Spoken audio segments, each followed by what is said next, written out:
Hey guys, Moey here and welcome back again to my channel. If you guys are new here, my name is Moey and I do contents about nursing in skincare and hair care. So guys, for today's video, we're gonna talk about whether wearing a cap every day can make you bald or cause hair thinning and hair loss. So without further ado, let's jump into the video.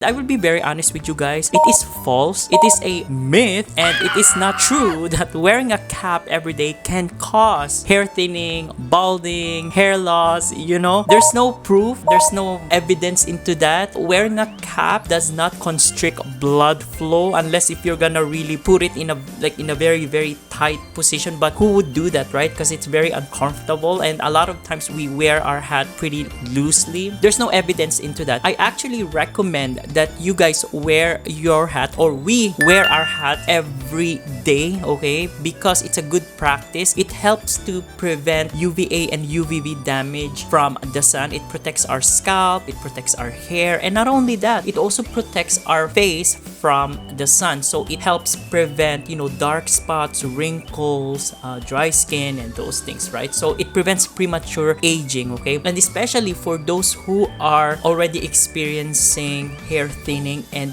hair loss, or who's already bald, it is a very, very good practice that you must wear your hat every day. Even if the weather is cold outside, if it's winter outside, you still need to wear your hat to protect your scalp, your skin in general, from the damaging effect of the sun. Okay guys, so don't believe in those rumors or in those myths, especially you Filipino people, ha. You always chika, you always say that my lola said or my lolo said if you wear a hat is no good. Don't believe in those, okay? Tell your lolo and your lola. I already told my lola that it's not true, okay? So keep that hat on, especially on a hot weather, okay, to prevent premature aging and to prevent cancer. So guys, I hope that I answered that question. If you guys have any further questions or suggestions, please leave it in the comment section down below, and don't forget to like and subscribe and share it to your friends and families. And I'll see you guys again next time on my next videos. Bye bye.